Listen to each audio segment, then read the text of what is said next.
Acting एक ऐसा talent है जिससे किसी की भी इमोशंस को आसानी से बदला जा सकता है। एक्टिंग रोते हुए को हंसा सकता है और हंसते हुए को रुला सकता है। ये सिर्फ एक कलाकार और कलाकार की कला को डायरेक्शन देने वाला डायरेक्टर ही जान सकता है। कलाकार भले ही अपनी रियल लाइफ में एक अच्छा इंसान हो, लेकिन अगर कलाकार का किसी मूवी, नाटक, वेब सीरीज या किसी अन्य पाठ्यक्रम या स्टोरी टेलिंग एप्लीकेशंस में कलाकार को अगर विलन के रूप में दर्शाया जाता है तो ऑडियंस उस कलाकार को उसके रियल लाइफ के बिहेवियर से इग्नोर करके उसे एक विलन के नज़रिए से ही देखेगी। और ऐसा ही ऑडियंस किसी हीरो या हीरोइन के साथ भी करती है। अगर हम आपको इसका एक रियल लाइफ एग्जाम्पल दें तो श्री रामचंद्र जी पर आधारित रामायण इसका सबसे अच्छा और सटीक एग्जाम्पल होगा।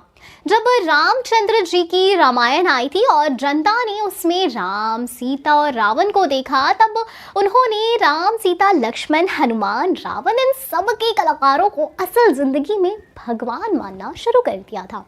और अपने प्रभु राम को याद करते समय वो इन्हीं कलाकारों को अपने दिल में ध्यान की छवि में देखा करते थे।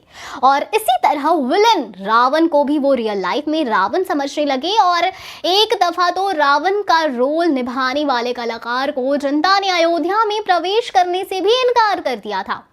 आप ये सोच रहे होंगे कि हम आप सभी को ये सब बातें आखिर क्यों ही बता रहे हैं। तो हम आपको ये सब इसलिए बता रहे हैं ताकि आपको कलाकार की एक्टिंग का ज्ञान मिल सके। और अगर हम बात करें आज के समय की, तो आज के समय में भी कलाकारों की कला में कोई कमी नहीं है। कलाकार आज भी अपनी कला से ऑडियंस को अपनी ओर अट्रैक्ट कर लेते हैं और इसी तरह से आप सभी को भी अट्रैक्ट किया है केजीएफ के रॉकी भाई ने। अब केजीएफ के रॉकी भाई से तो शायद ही कोई अनजान रहा होगा। केजीएफ के रॉकी भाई एक ऐसा नाम जिन्होंने अपनी एक्टिंग और दमदार एटीट्यूड के साथ साथ अपनी लुक से भी लोगों को अपना दीवाना बना लिया। केजीएफ के रॉकी भाई यानी यश, जिनका असली नाम नवीन गौड़ा हुआ करता था। लेकिन जब यश ने अच्छा पैसा कमाया और अपनी एक्टिंग से सबको रिझाया, तब उसके बाद यश को अपना नाम नवीन गौड़ा पसंद नहीं आया। या यूं कहें कि जिस तरह अनेकों बॉलीवुड स्टार्स ने अपनी फिल्मों के आने से पहले अपने नाम में बदलाव किया, ठीक उसी तरह से यश ने भी अपना नाम नवीन गौड़ा से बदलकर यश रख लिया था। और यश कोई एक्टर नहीं है, या यूं कहें कि यश को पहचान किसके जरिए मिली हो, बल्कि यश ने तो अपना नाम खुद मेहनत करके आसमान तक पहुंचाया है। यश को किसी मूवी ने पहचान नहीं दी, बल्कि यश ने जो भी मूवीज करी उस मूवीज को यश ने एक अलग ही पहचान दी। अगर हम बात करें यश के पास्ट के बारे में, तो यश ने अपने पास्ट में बहुत ही ज़्यादा स्ट्रगल किया, तब जाकर वो इस मुकाम तक पहुंच पाए हैं। अगर यश की मूवी पर ध्यान दें तो यश ने वैसे तो अनेकों सीरियल्स में पहले काम किया और फिर बाद में जाकर इन्हें मूवीज में चांस मिलना स्टार्ट हुआ। उन्होंने अपनी पहली मूवी में बेस्ट सपोर्टिंग एक्टर का रोल प्ले किया और उन्हें बेस्ट सपोर्टिंग एक्टर का अवार्ड भी मिला। अब अगर हम इनकी फेमस मूवीज को देखें तो इनकी अब तक की सबसे फेमस मूवी केजीएफ है। केजीएफ एक ऐसी मूवी जिसने पूरे वर्ल्ड में धमाका मचा दिया था और कोई भी मूवी तब तक फेमस नहीं होती जब उसमें एक्टर की एक्टिंग ज़बरदस्त ना हो। और फिर ये तो रॉकी भाई यानी यश की सबसे सुपर डुपर हिट वाली मूवी है जो 2018 में रिलीज हुई थी। केजीएफ में सभी लोग रॉकी भाई यानी यश की एक्टिंग के दीवाने हो गए थे। इतना ही नहीं, कई लोगों ने तो यश के स्टाइल को भी कॉपी करना स्टार्ट कर दिया था। अब मूवी तो आ गई और ऑडियंस ने देख भी ली, लेकिन सबसे बड़ी बात तो ये है कि मूवी ऑडियंस के माइंड और दिल में कब तक रहती है, क्योंकि ऑडियंस तो हर दिन कोई ना कोई मूवी देखती रहती है, लेकिन जो मूवी ऑडियंस के दिमाग में छा जाए वही मूवी पॉपुलर मूवी कहलाती है। और अब अगर हम कहें कि यश की मूवी पॉपुलर है तो इसमें कोई बुराई नहीं होगी, क्योंकि केजीएफ मूवी एक ज़बरदस्त एक्शन मूवी रही। लव, ड्रामा, एक्शन और फिक्शन मूवीज़ को तो हर कोई बनाता है, लेकिन एक्शन मूवीज़ को बनाना है शायद केजीएफ से पहले किसी ने सोचा भी नहीं होगा। ऐसा नहीं है कि केजीएफ से पहले कोई एक्शन मूवी नहीं आई हो, केजीएफ से पहले अनेकों एक्शन मूवीज़ आई, लेकिन उन मूवीज में कहीं ना कहीं ड्रामा एंटरटेनमेंट तो होता ही था।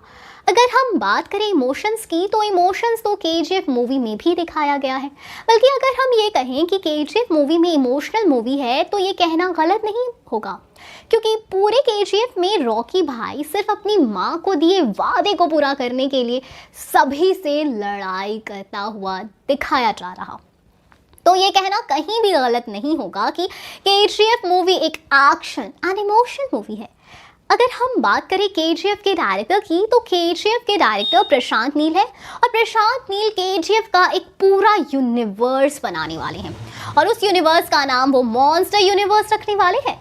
यूनिवर्स बनाने का आइडिया प्रशांत नील को हॉलीवुड से आया था, क्योंकि जैसे हॉलीवुड में मार्वल यूनिवर्स है जिसकी दुनिया दीवानी है, इसी तरह प्रशांत नील भी चाहते हैं कि उनके मॉन्स्टर यूनिवर्स की दुनिया दीवानी हो जाए, और पूरे भारत में ही नहीं बल्कि पूरी दुनिया में उनके ये यूनिवर्स की ही चर्चा हो।